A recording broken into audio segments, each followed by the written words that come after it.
నమస్తే రవి గారు. నమస్తే అన్నయ్య. రవి గారు వద్దు, మామూలుగా రవి నాన్న అని పిలండి. నాకు 30 ఏళ్ళ నుంచి చదువు. ఏంటంటే నేను మీ ఇంటర్వ్యూలు అన్ని చూస్తుంటా అన్నయ్య, అందరూ చూస్తుంటా. మీరేమో భూమి పుట్టినోడు పుట్టారు ఇండస్ట్రీలో, అందరూ మీకు తెలుసు. సడన్ గా ఇప్పుడు గారు అని కొద్దిగా అంతొద్దు. తనికెళ్ళి బరిని నేను అలాగే ఇంటర్వ్యూ స్టార్ట్ చేసి తనికెళ్ళి బరిని గారు నమస్తే అని అంటే, అదేంటిరా నువ్వు బాబాయ్ అని పిలిచి నేను వరకు పిలుస్తాను. అసలు ఆయన కంటే మీరే సీనియర్ ఇండస్ట్రీలో. ఎస్ 100%. ఆయన కంచు కవచమా కంచుకోవటం ఆయన సినిమా. సుమంది ఫైట్ మాస్టర్ డైరెక్టర్. అది వేరు. ఫైట్ మాస్టర్ డైరెక్టర్ సినిమానేమో కొండవీటి రౌడీ విజయన్ మాస్టర్ చేశాడు. అది కొండవీటి రౌడీ కూడా కాదు. కొండవీటి రౌడీ కాదు, చెప్తాను. అది సాహస ఘట్టం లాగా ఒక విచిత్రమైన పేరు. మంచుకొండల్లో తీశారు అది. మంచుకొండలు. ఆ పోస్టర్ చూసినప్పుడు ప్రొడ్యూసర్ ఆడిపోయాడు అనిపించింది నాకు. కంచు కవచం అనుకుంటాను.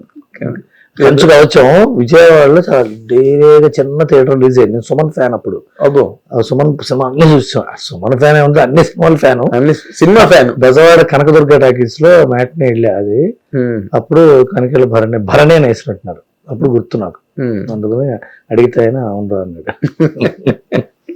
ఆయన భలే చెప్పాడు ఒకటి. భరణి గారు చెప్పుకొని ముందుకెళ్ళాం మనం. అలాగే ఒకసారి మొన్న సినిమా షూటింగ్ జరుగుతుంటే సీన్ ఏదో రాస్తే రాజుగారు, దిల్ రాజు గారు అది మార్చలేరు సార్. బాగుంటుంది సార్, ఇది బాగుంటుంది సార్, మార్చారు. నాకు అప్పట్లో కుర్రతనంలో ఉండేవాళ్ళం కదా. ఏంటి సార్ బాగా రాస్తే మార్చమంటారు. భరణి గారిని అడుగుదాం, ఆయన ఓకే అని మారుస్తా, ఆయన రైటర్గా అన్న. ఆయన ఏదో పాపం ఎక్కడ ఉన్నదో కబుర్లు చెప్పుకుంటున్నాడు. వెళ్ళా, గురువు గారు కొద్దిగా చెప్పండి అన్నగారు. బాగానే ఉంది కదరా అన్నాడు. నేను మార్చమంటున్నాడు. బాగానే ఉంది రాజు గారు అంటే, సరే ఆయన చెప్పారు కాబట్టి ఓకే అన్నాడు. ఆయన మరి ఎందుకంటే చూడేసారా ఇంత దారుణం మీరు వచ్చి నన్ను కాపాడారు. రైటర్లకి 2 రెమ్యూనరేషన్లు ఇవ్వాలరా, ఒకటి రాసినందుకు, ఒకటి రాసిన దాన్ని ఒప్పించినందుకు అన్నాడు. మారుతి గారిది ఇంతకన్నా మంచి మాట బల్పుడు మారుతి గారు ఏంటంటే, రాయడం రాని వాడికి రాసి ఒప్పించడమే సినిమా రచన అని చెప్పాడు. అవును. కానీ before we get into this interview, మన గురించి, నా గురించి, సినిమా ఇండస్ట్రీ మాట్లాడు. పాత తరం వాళ్ళ గురించి ఇంటర్వ్యూలు చేసేవాళ్ళు తగ్గిపోయారు, లేరు. అంటే నేను మొన్న ఎవరినో దాసనారాయణరావు గారు తెలుసని తెలియదు అన్నారు.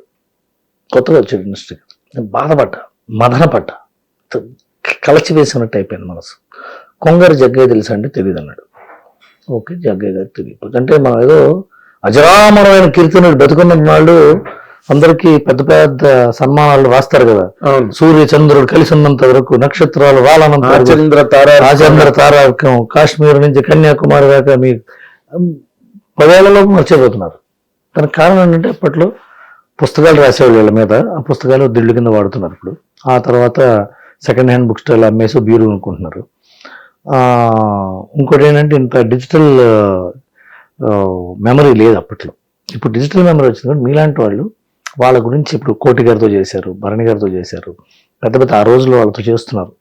మీరు చేసి అప్పుడు వాళ్ళని గురించి మాట్లాడటమో, లేకపోతే మీరే మీ అనుభవాలు చెప్పటమో చేస్తే బాగుంటుంది. మీలాగా 2-3 ఉండేది. బిఆర్రాజు గారు ఉండేవాడు, అతను ఒక నిధి.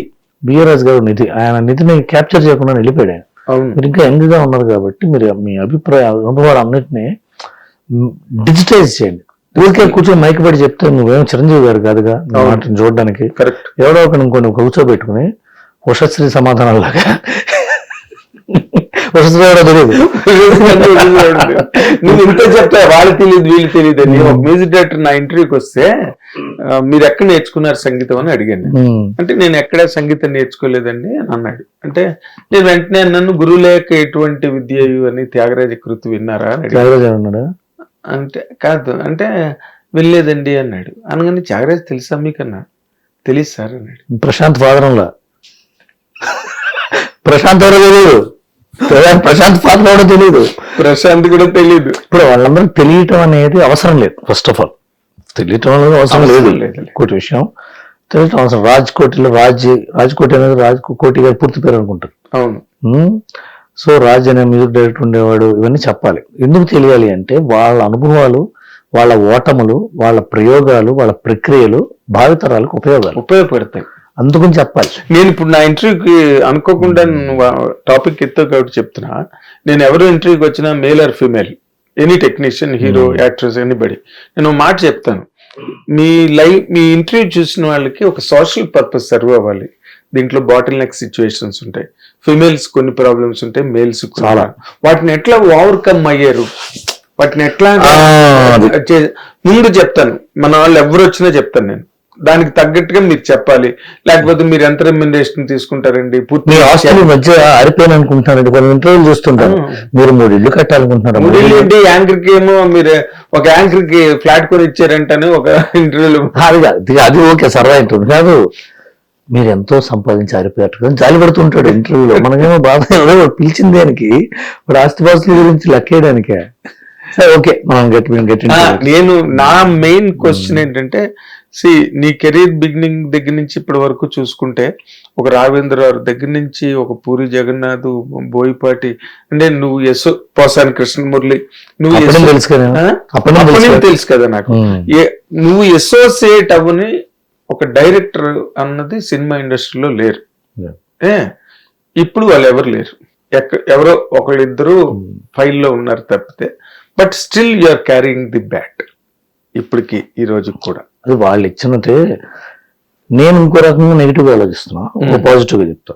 నేను ఒకే డైరెక్టర్తో ఎక్కువ సినిమాలు పనిచేయాల, ఒక 2 సినిమాలు చేయటం, వేరే సినిమా. అంటే చాలా మంది చూసారా, ఒక లాస్ట్ నేను ఇండస్ట్రీకి వచ్చినప్పుడు రవిరాజ పిన్సెట్టి గారు అంటే సత్యమూర్తి గారు, ముత్యాల సుబ్బయ్య గారు అంటే పోసాని కృష్ణమూర్తి గారు, ఒక కాంబో. ఈవి సత్యనారాయణ గారు అంటే ఒక పెద్ద బ్యాచ్. కృష్ణారెడ్డి గారు అంటే దివాకర్ బాబు,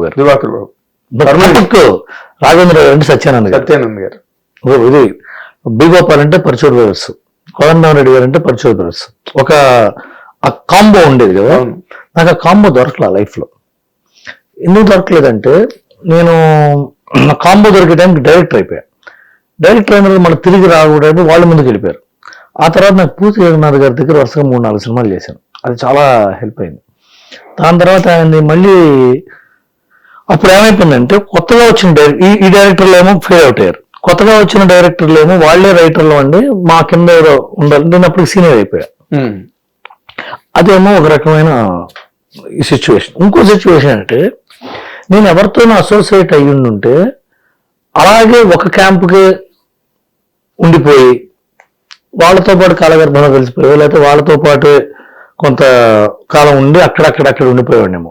నేను ఇండిపెండెంట్ రైటర్ అయిపోవడం వల్ల అన్ని సినిమాలు పనిచేసా. ప్రొడ్యూసర్స్ అందరూ నన్ను కోరుకున్నారు. ప్రొడ్యూసర్ సైడ్ ఆఫ్ రైటర్ నేను. రాజు గారి సినిమాలన్నిటికీ రైటరే. మోహన్ బాబు గారి కంపెనీ పిలుస్తూ ఉంటారు, సురేష్ బాబు పిలుస్తూ ఉంటాడు, అన్నపూర్ణాడు పిలుస్తుంటారు. అదేమేటప్పటికి అది నాకు అందరితో అసోసియేట్ అవ్వటం. ఈ లోపల నాకు పెరుగుతున్న కొద్దీ డైరెక్టర్స్ వాళ్ళు వేరే చేసి సినిమాలు చేస్తున్నా సరే, వేరే రైటర్ పెట్టి వేసుకున్నా సరే, నన్ను ఒక 10 days కూర్చోబెట్టుకుని ఎలా అయితే బాగుంటుంది, మీ అభిప్రాయం ఏంటి, నేను కూడా ఎవరితో పనిచేశాను, ఎందుకు పనిచేశాను, ఎంతకాలం మంచిగా ఎంతకు పనిచేశాను ఎవరికి చెప్పను, వాళ్ళకి ఉపయోగపడుతుంది. ఇది not ghost writing, it is consulting. Ghost writing అంటే పునాది నుంచి ఉండేవాడు. నేను వచ్చి డాక్టరింగ్ చేశాడు, చాలా సినిమాలు జరిగాయి. సో అన్ని అలా అందరూ పరిచయం అవటం. ప్లస్ ఇంకోటి, మనం ఎక్స్పెక్ట్ చేయనంత వరకు మనం ఆప్తులమే. మనం ఎవరి దగ్గర నేను ఎక్స్పెక్ట్ చేస్తేనే మ్యాథమెటిక్స్ స్టార్ట్ అవుతుంది. ఇంకోటి, ఇక్కడ విషయాలు అక్కడ చెప్పి, అక్కడ విషయాలు ఎక్కడ చెప్పి టేల్ క్యారింగ్ అదొకటి ఇష్యూ అవుతుంది. నేను ఎవరి ఇంటికి వెళ్తే నేను అతని ఆత్మబంధువుని, నేను ఆ విషయాలు బయట చెప్పను. అదే నేను ఇందాక నా ఇంట్రడక్షన్ లో చెప్పింది అదే నీ గురించి అని. ఎందుకంటే నాకు తెలుసు కదా అన్ని క్యాంపుల్లో ఇష్టం. నా మీద ఇంకో అపవాదం ఉంది, ఎప్పుడు పాజిటివ్ గా మాట్లాడాను. అది మన అంతేగా. హిట్ టీవీ యాప్, ఇందులో short news, live news, entertainment shows, movies, digital magazines తో పాటు మీ జిల్లా వార్తలను కూడా ఫ్రీగా చూడొచ్చు. ఇంకెందుకు ఆలస్యం, వెంటనే హిట్ టీవీ యాప్ ని డౌన్లోడ్ చేసుకుని ఫ్రీగా ఎంటర్టైన్మెంట్ పొందండి. Hit TV app, hit TV app, please download hit TV app. Hit TV app ని ఫ్రీగా డౌన్లోడ్ చేసుకుని ఎంజాయ్ చేయండి. మీకు నచ్చిన ఎంటర్టైన్మెంట్ కోసం హిట్ టీవీ యాప్ ని ఫ్రీగా డౌన్లోడ్ చేసుకుని ఎంజాయ్ చేయండి. హిట్ టీవీ యాప్ ని డౌన్లోడ్ చేసుకుని ఆస్వాదించండి, ఆశీర్వదించండి. ఇంతమంది సెలబ్రిటీలు హిట్ టీవీ యాప్ ని డౌన్లోడ్ చేసుకోండి అని చెప్తున్నారంటే ఎంత మంచి యాప్ ఆలోచించండి. అమెరికా అమెరికా అమెరికా అమెరికాలో చదవాలనుకునే వాళ్ళకి విశ్వసనీయమైన పేరు మన సౌర్య కన్సల్టెన్సీ. UK లో 1 year masters, UK లో 1 year masters, 2 years work permit up to 5 years visa. Contact Saurya Consultancy. Contact 89851 89851.